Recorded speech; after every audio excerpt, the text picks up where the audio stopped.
nurses are the duct tape of the universe. I feel that way. And we're able to kind of mold and do and fix and do whatever needs to be done.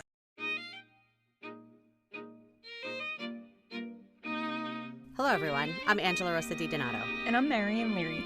And you're listening to Amplify Nursing, a Penn nursing podcast supported by the Pinola Fund for Innovation in Nursing. Amplify Nursing features nurses who are leading the way in science, policy, and innovation. Our guests defy stereotypes, define practice, and disrupt convention. We highlight the breadth and depth of nursing influence on society by amplifying nurses who are pushing boundaries and breaking down barriers to build a new paradigm. On this episode of Amplify Nursing, we talk with our nursing neighbors to the north, Rob Paquin and Allan Lai. Allan, a self-proclaimed reformed backpacker and couch surfer, is a critical care nurse and educator currently training to be a family nurse practitioner. Rob is also a critical care nurse with an interest in healthcare design, currently pursuing a PhD at King's College in London. Together, they host the podcast Resus Tonight. Today, we talk about interactive nursing education, learning from failure, and the potential benefits of using VR in nursing. Rob and Allan, thank you so much for joining us here on the Amplify Nursing podcast. I am really excited to talk with you guys. You have so many fans on Twitter, so I'm so glad that they brought your podcast and you individually to our attention. Yeah. Thank you so much. It's totally our pleasure. For the longest time, our parents were our biggest fans, and my mother used to donate to our podcast by way of snacks and lunch. So I'm glad that we have inspired others to follow us. Well, I love that your parents were your biggest fans. So my mom is really my biggest fan too. So I feel you. So I'd like to hear about each of your paths to nursing and a little bit about your background. Allan, why don't we start with you? Tell us a little bit about how you got into nursing and what your interest is in this field. Hey, thanks for your question. I took I guess you could say, an untraditional route to nursing. I was in my mid-20s when I decided to get into nursing, and it just so happened to involve a few friends, a few pints of beer, and some good stories. And one of my friends at the time was in nursing school, and she was telling me about all of the stories that she had encountered in her clinical practicums. And nurses, we always have good stories to share. And that just kind of piqued my curiosity, both with the science behind the practice of nursing, but also the humanity that goes behind it too. So I decided to apply. I was lucky and fortunate to get into school, and I then graduated from a smaller school in Western Canada, and then went on to practice in various hospitals in acute care settings primarily, and primarily emerge and ICU settings. And lately, I've been, taking a next venture into my career, and I'm currently in the second year of my family nurse practitioner program.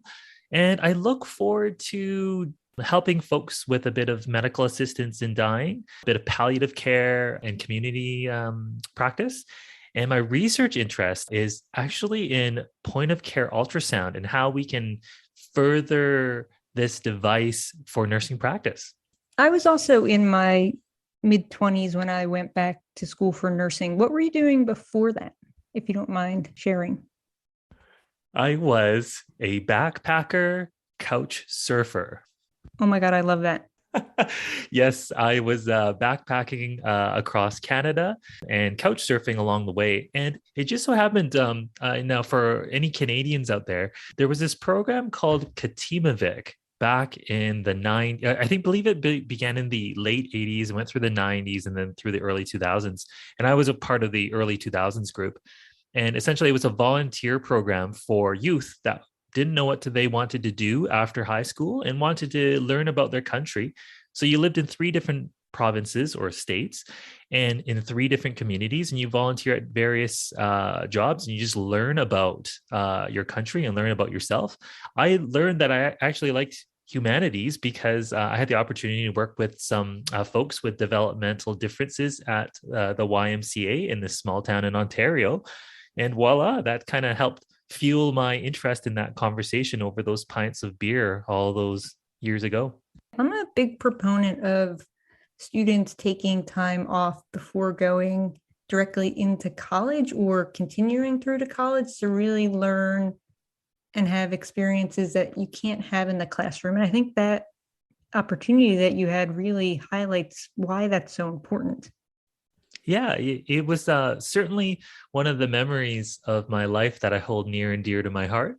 And it was great to learn about my country too, because I live in Western Canada, just right by the ocean. So it was nice to be able to go right across the country to really see the differences and the cultures and different ways of life in our own country. So it kind of made me, at the risk of sounding a little bit cheesy, it makes me feel like I turned out to be a more rounded human.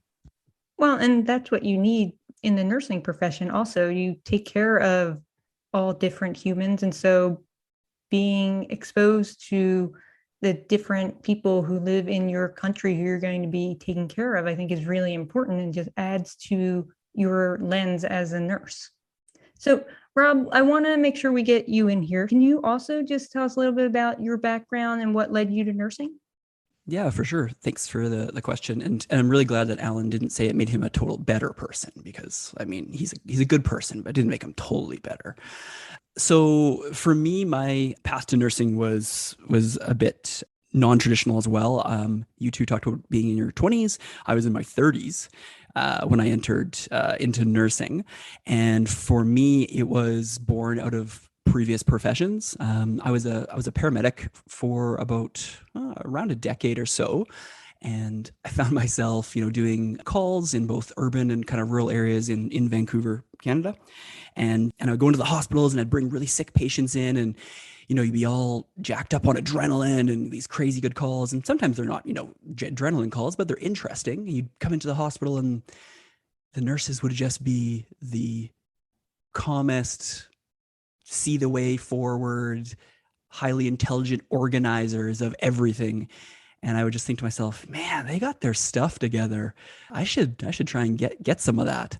And so I went back to nursing school. And like Allan, I went to a school in Western Canada here, and was lucky enough to move into kind of the area of my passion the entire time, which is the emergency department. And my entire nursing clinical career was in the emergency department. And little known fact, Allan was actually a preceptor of mine. That's how we originally met way back when, which I think not many people know. And then, it blossomed into a beautiful friendship, right? And then, so then I kind of continued my clinical work, and then I moved into education, which is really my massive passion. I love education. And Allan and I actually taught together in the same program for a number of years, teaching emergency nurses. And then now I've moved into more kind of tech and kind of research world. So it's kind of been a bit of a curvy kind of career path in nursing, but that's nursing, right? That is nursing. And that's exactly what we want to highlight on this podcast, the depth of experiences that nurses can have. I know that you're in a PhD program focusing around healthcare design. Can you talk a little bit about that? Yeah, for sure. So design has always been something that's been very interesting to me, and something that I've always kind of keyed to throughout my healthcare career. Previous to working in healthcare, I was a business analyst and a project analyst for a big telecom company. So that's kind of a bit different maybe than the traditional way. And so I've always kind of thought about design thinking, and I've always thought about, service design and industrial design, those concepts. And so I kind of kept asking those questions throughout nursing. And I noticed that nurses also did it all the time as well. I mean, how many times do you hear a nurse say, why don't they just ... right? And so it got to the point where I was asking that question a lot, and I was trying to draw it out of my colleagues enough that I thought, why am I not just doing research in this? And so I was very, very lucky to be accepted to King's College London for their PhD program. And where I'm researching under a couple of great professors who are really the thought leaders in experience-based co-design in the NHS. And I'm very, very lucky to have a chance to work with them. And so I'm kind of continuing on that path now. Can I ask what your dissertation topic is going to be? For sure. You can tell you work in academia, Marion, that you actually care enough to ask about that. So thank you. Well, I am also in a PhD program part-time. And so I feel your pain and maybe excitement around it. Exactly. What's funny is my wife said to me, so what do I tell people that you're looking into? And I kind of gave her like the different levels of what, if someone's not interested at all, tell them this. If they show the moderate amount of interest, tell them this. And if they show lots of interest, give them my email address. And it's kind of like this hierarchy of intervention almost. Yeah, I get the same question from my wife as well. It's kind of a funny dance, isn't it? It is. So for me, I'm going to focus on the idea of understanding the different types of facilitation methods of co-designing healthcare policy, healthcare procedure, healthcare delivery, really, care delivery. And the two that I'm going to be focusing on will be professional designers, pro designers, you could say, graphic designers, architects, those highly intelligent, creative individuals, and how they lead a healthcare design project. And I don't want to use the word versus, but I do want to use the word comparative to experience-based co-design, which is kind of a methodology that's baked into a team leading it themselves. So they take a lot of ownership, as well as it's all with patients. Patients are 50% of the team. Patients are, and it's not just a cursory, hey, we're going to ask you what you think, but we're going to do what we want. No, they're involved all the way from ideation to creation to prototyping to implementation to evaluation afterward. And then I'm really keen in understanding the economic consequences of those two methodologies, not only money, but also from a finite resource perspective. So, opportunity cost is real, and we only have so many hours in the day and so much mental energy to give. So that's kind of where I'm kind of keen to understand. Someone needs to probably wake up Allan, by the way. I assume that was a bit too much. Well, I love that so much. I really am all about co-designing and human-centered design, and not having providers in any field going out and telling people what it is we think they need, but really collaborating and letting the people who the problem affects tell us and show us what it is that they know they need, so that we're designing the right solutions for the right problems. So I think what you're doing is great, and I can't wait to read all about it. That makes two of us. I'll let you know when I've written something. So I want to talk about your podcast, because you two have a really great rapport, and I'm sitting here laughing while you guys are talking. You can't hear me because I'm on mute, but you guys host the Resus Tonight podcast. And I was reading the sort of opening to it that you want critical care and emergency nursing to be better. So I'd love for you guys to talk about what your podcast is all about, and then what you mean by wanting EM and critical care nursing to be better. That's an excellent question. I think I'm going to give a bit of context to how this podcast began, because I think it speaks volumes about both Rob and I as humans, but also about our relationship. I think the idea to come up with a podcast came from sharing a few beers and just talking about what we can do to help contribute to the overall nursing profession. And it just so happened to be a podcast. And I think, Rob, you went to a workshop or something like that, and you were saying, oh, we should try a podcast. And so we ended up going on Amazon, buying a mic, and we were sitting in my basement of my old rental building. Remember that one, Rob? It was the perfect podcasting studio. It had so much carpet. Yeah. I wish you could see it. There was like my wife's wedding dress there, dampening noise with the washing machine. Anyway, it was quite the set. So we decided to just have a podcast where we would focus on the real clinical aspects side of nursing, because we just wanted to find an aspect of nursing that was more clinically focused that we could focus on, because that's where both of our interests were and are. When we said that the tagline was better, we wanted emergency and critical nursing to be better. We wanted to help our colleagues out there in the world to share what evidence and what research that we've come across to help folks make those informed choices that are best for their patients.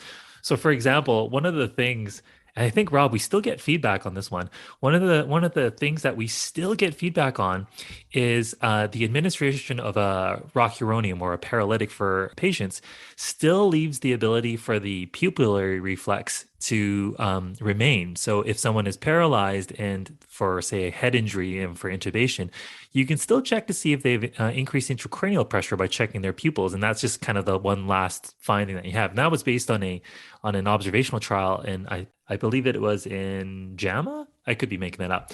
But nevertheless, we as nurses, we already knew this and we practiced it, but we wanted to really help highlight where that evidence, where that practice came from. So we really wanted to bring out that component behind Recess Tonight. But Rob, maybe you can touch on this part. We also talked about wanting to highlight and showcase people too, right? Yeah, without a doubt, and that is a good synopsis of how we kind of came about. And I think the highlighting of individuals was big. We thought that was really important. What was the piece that we often say? Michael Jordan scores a ton of the points, but Magic Johnson was almost more valuable because he dished the ball so much more. And we wanted to be that for other individuals who maybe we're not as confident to just come out and do something that was loud and a bit, aggressive, quote unquote, you can say. And so we wanted to highlight individuals who were also making nursing better. And a big piece of our thought process initially was, who is trying to make nursing better? Who is trying to make themselves and those around them 1% better every day, right? I mean, there's that great Vic Brazel talk about 1% better. That was, I think it was Smack 2018 before the world shut down. We kind of linked into a whole bunch of individuals. So example, one of our good friends, Jacqueline Carter, we were doing a conference presentation in a city, and we thought we need someone to work with us. Let's find someone local. So we just randomly messaged someone on Twitter who we kind of had been talking back and forth with a little bit. And, Jack's doing great stuff. She's an amazing clinician. She's a great educator. She's doing such great stuff. People need to hear what she has to say. And so I think it's important to constantly be dishing the ball, right, to other individuals, because there are so many amazing nurses out there that they do not get enough, respect, a la Rodney Dangerfield, 1965. One of the reasons we really wanted to do this podcast also is to amplify the voices of nurses, to really show the public what nurses are doing on a daily basis. And like I said, give their voices a platform. We have to give the background behind the name Recess Tonight, right, Rob? And it originally came from a play on The Tonight Show with Jay Leno or Jimmy Fallon or whomever, because we wanted to make it like a talk show where we could really highlight people. So that's why it's called Recess Tonight. So anyway, trivia. I love trivia, so thank you for sharing that. Where's your podcast headed? What are you guys working on? Yeah, that's a good question. We took a little bit of time off during the pandemic because, it was a bit crazy for both of us on different aspects of clinical and education care. But we're finally back to a kind of a baseline now. And so we've been recording some new episodes, which is great. We've got them literally sitting on my desktop in a folder ready to go.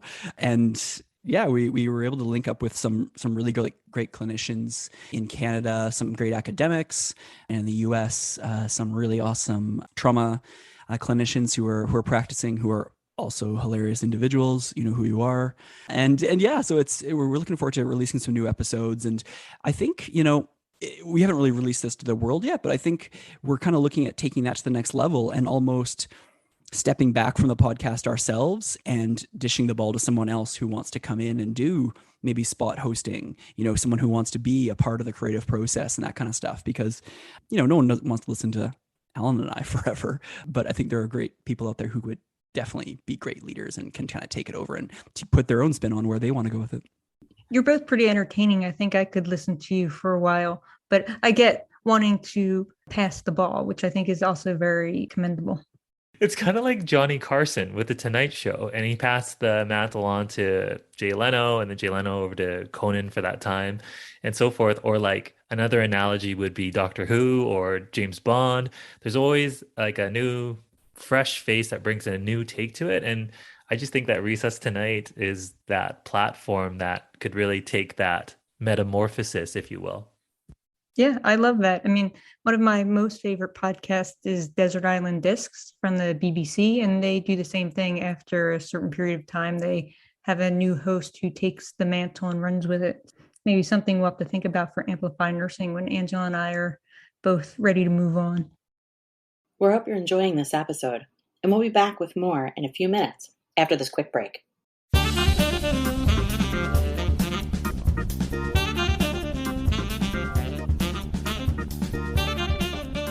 This is Recess Tonight. My name's Allan. And I am Rob. We're two nurses in Canada trying to make emergency and critical care nursing better. My background is in the emergency department, as well as working on an ambulance as a paramedic. I'm a nurse in the emergency department and in ICU. We think that emergency nursing and critical care nursing, we can always get better and always be providing better care for our patients. Check out our podcasts. We're available on Stitcher, Spotify, Apple, Google, wherever you find your podcasts. Best way to connect with us is at Recess Tonight on Twitter or Instagram.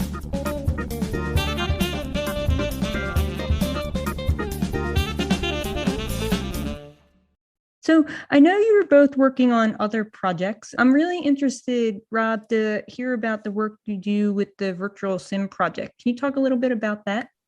Yeah, for sure. It's a pretty exciting project and one that I felt very fortunate to be a part of. So what we're doing, and might I add, it is a totally nursing run project. I just want to point that out. From all the way from leadership down to subject matter expertise and implementation individuals. Pretty cool. But it's a project where we are implementing screen-based virtual simulation, so remote-based simulation. So think of like, I don't know, like literally video games it's gamification of learning is what it really is. And really what we're doing is we're trying to work at the decision-making process of nurses in highly acute situations. And, how can we make it better and how can we support the education there? And the other piece to it is our virtual reality piece of it. So VR being, using actual VR headsets. And so we're building our own world there is the idea. And we were really lucky. We were supported by a pretty substantial Government of Canada grant to rapidly expand our good stuff. And we have some pretty awesome project partners as well that we've been working with in the gaming industry. And so, yeah, we're rapidly kind of pushing that out. Allan was a part of that for a while on the education side, which is really great. And our feedback's been really, really awesome. And hopefully that continues. And I really want it to continue to be nurse-led as well, because we literally, nurses are the duct tape of the universe. I feel that way, and we're able to kind of mold and do and fix and do whatever needs to be done. So it's a pretty exciting thing to be a part of.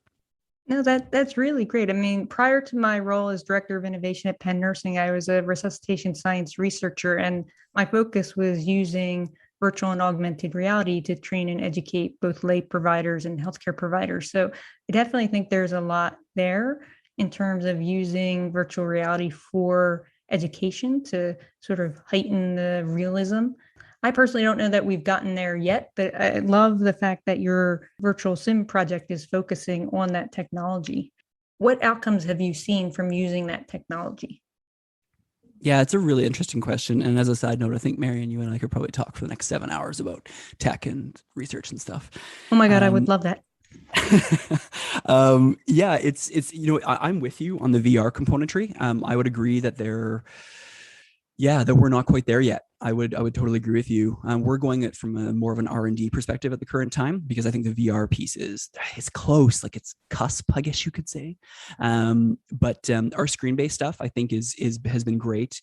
We've seen some really interesting outcomes in just really being quite creative in how we're using these. So one really quick example is we sent a screen-based virtual simulation game to students to play the night before they were coming into the physical sim lab.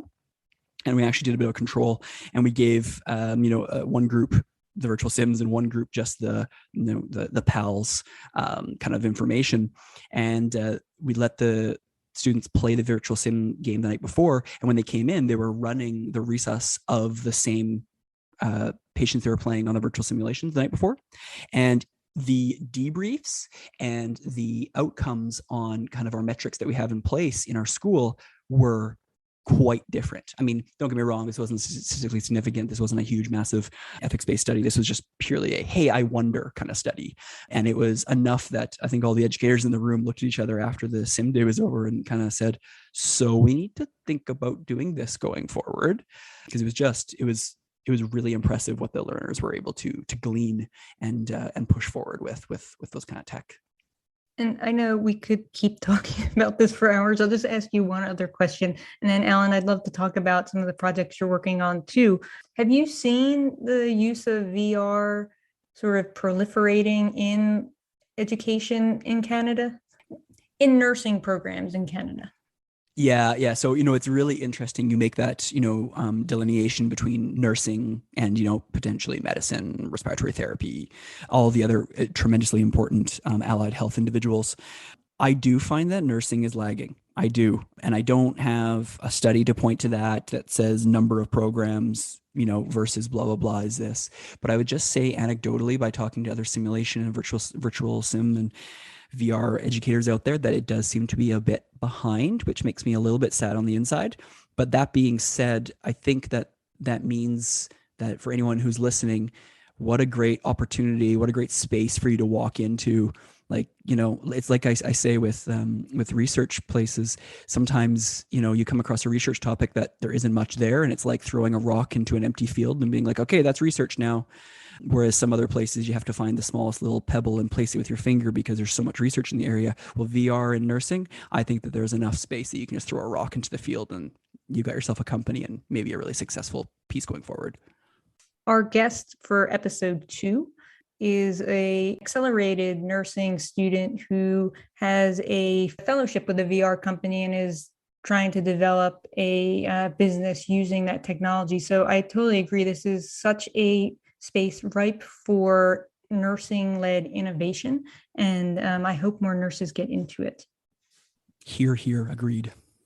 So, Allan, I know that you're working on some other cool stuff. Do you want to share that with us? Absolutely.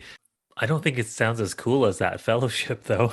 But I guess I've got a few projects on the go, and coincidentally enough, or is it coincidental, Rob? They're almost always with you. So you and I, two peas in a pod, right? We can't get rid of each other. We're kind of like a PB and J. If that's how you want to describe it, sure, we can do that.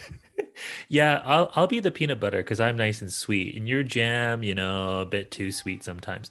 But I've been involved with a project that's now morphed into a full national accredited program in Canada called the Emergency Practice Interventions Care in Canada program. And in a nutshell, it's a professional development course for nurses working in the emergency department, but not specifically for emergency nurses. We've had physicians attend, we've had care aides, nursing students, and so forth. But nevertheless, it's a program designed to help nurses develop their skills working with folks in emergency departments with undifferentiated or acute illness. And the fun part of it is that it breaks the traditional mold of sitting in a classroom with PowerPoints into this interactive, almost actor-driven, mosque-y type of practice that's all in groups. And I can't really give it justice by explaining it. It's almost an experience. You almost need to see it. So that's how it's structured. But the beauty of the course really goes to the deeper concepts of nursing. And it really goes into care planning, problem solving, and also looking for failures in healthcare. Because as awesome as all providers are, we are human and we're prone to error. And what we do in this course is we really do focus on the failures of healthcare because they exist everywhere. And we would be, and what we like to say in the program is we would be foolish to ignore them. So we're actually better by coming up front and addressing them. So we often quote, were there any failures to recognize any issues within this case? So for example, there would be a case with undifferentiated shortness of breath, and we would just ask and it would be through a group without a marking rubric, without any right answers, and we would talk, did we fail to recognize any conditions or any aspect of care that may prove detrimental to the patient in the long run or even to the staff? And the responses that we get are incredible. One, I still recall this one course that we ran. There was a participant that said, you know what we failed to recognize, you guys, was isolating this person with acute shortness of breath. Guys, that's like step one. Everybody in the room was, oh my goodness, we're so bad at that. This was pre-COVID-19. This was back in 2019 when we ran this course, and it's still stuck in my head. So I remember when COVID started to come around in our side of the world in March, the isolating the undifferentiated shortness of breath and so forth wasn't too foreign because of this course that we had designed and so forth. Now, this program has also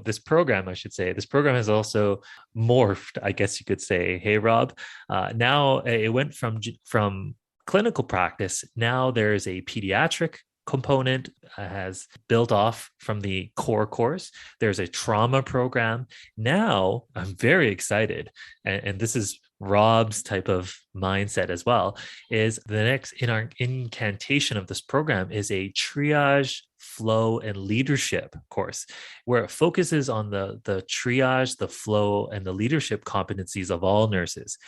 If you've been a nurse out there, you've led, whether you like it or not. So this is where we really harness those other competencies within nursing, and we bring them to this course using the pillars of this team-based philosophy and that we've structured with the EPIC program. I love that so much. I love the focus on leadership, but I also really love the focus on failure, because healthcare providers are so afraid of failure and afraid of what failure means. But the only way you can learn is if you examine what went wrong and how you can do it better. And so I love that you're focusing on that as well. Now, the fun part about EPIC is that we've really taken this failure component here, and we've used it, and we've created, with the help of many, many good friends, an online resource for COVID. Now, Rob, perhaps you can share a little bit about the COVID-19 project. Yeah, for sure. So that was born out of EPIC as well. And, I think Allan should get a vast majority of the credit here. He was the, kind of clinical amalgamator of all this. But at the beginning of when COVID was kind of starting to ravage the healthcare, departments across the world, Allan and I kind of just said one day, like, what are we going to do? Like, we have to do something. We do have, air quotes, skill sets that could maybe help.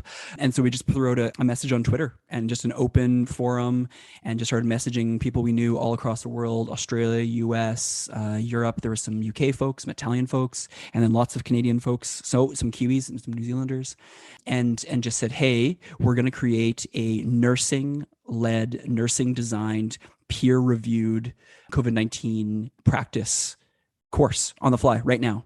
And do you want to be a part? And it is amazing when you send a message out to nurses and say, like, I need help.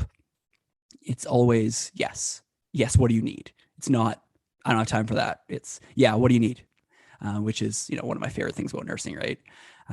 So we've been very lucky. That course has been rolling for a year and a half now or so. And we had some amazing PhD reviewers who went through to make sure the science was good and solid. And Allan was a massive part of that piece. And it's gone really well, and we've still, I haven't checked page views recently, but we were nearing 100,000 not that long ago. So it's exciting.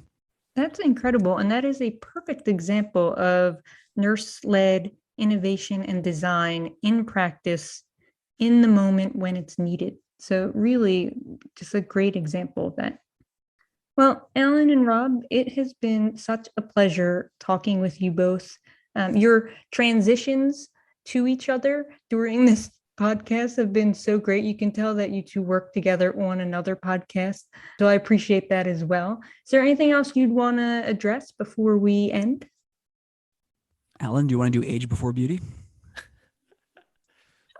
I don't know what you are implying, Rob C. Paquin. One thing I do want to say is I just want to extend my sincerest appreciation to all my colleagues, all my nurses, all my docs, all my respiratory therapists, all my physios, all my social workers out there. We're all in this together for COVID, and I just really want to say thanks. I know that, it's been tough, and I wish I work on the front lines as well, and I wish things could be different, but I just want to say I appreciate all of you out there. And, there's not a day that goes by that I don't think of you guys. And, I someone wise once told me, if someone says something perfectly, don't add to it. And I'm just going to go ahead and do that exact same thing and just say that was perfectly said. Well, Allan, Rob, thank you so much for being with us on the Amplify Nursing podcast. It was such a pleasure. Thank you. Thank you.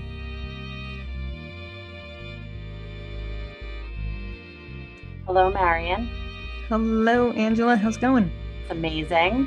I just was listening to this interview that you did with Rob and Allan, two great guys from Canada doing really, really cool stuff. How cool are they? I was seriously cracking up the entire time. Their rapport was just so entertaining. And I kind of actually just wanted to stop asking questions, just have them just keep talking to each other. Yeah, they kind of sound like our outtakes. They do sound like our outtakes. They do. But anyway, it was really, really interesting to hear the cool things that they're doing, with their research and just utilizing innovation in such a great way. And really just big proponents of nurse-led initiatives. Mm-hmm. The all nurse-led virtual sim project, the EPIC project, the podcast, using that to lift up other nurse voices. I mean, really just, it's what the profession needs, more examples of how nurses are leading in health and healthcare, both in innovation and in the clinical areas and in leadership in all areas. So it was really just a pleasure to learn more about what they're doing. Yeah, and I can't wait to see how it goes and how it moves forward. Yeah, and they're both students, right? And we say this all the time, but like nurses are doing so many different things, and you never know what the student in your class is also working on. They're just an incredible resource. Amplify Nursing is hosted by Dr. Angela Rosa DiDonato and Marion Leary, and produced by the University of Pennsylvania School of Nursing, with special thanks to our Department of Information Technology Services for their assistance. Music for the podcast was created by Harper Leary. The podcast is made possible by the Krista and Rich Pinola Fund for Innovation in Nursing. Follow us on Twitter at Penn Nursing. Until next time, keep pushing over, under, around, and through. We want to thank you for listening to the Amplify Nursing podcast and remind you to subscribe to the podcast on iTunes, Google Play, Spotify, iHeartRadio, or wherever you enjoy your podcast listening. And if you can do us a solid, please rate and review us as well. It will go a long way in amplifying our episodes.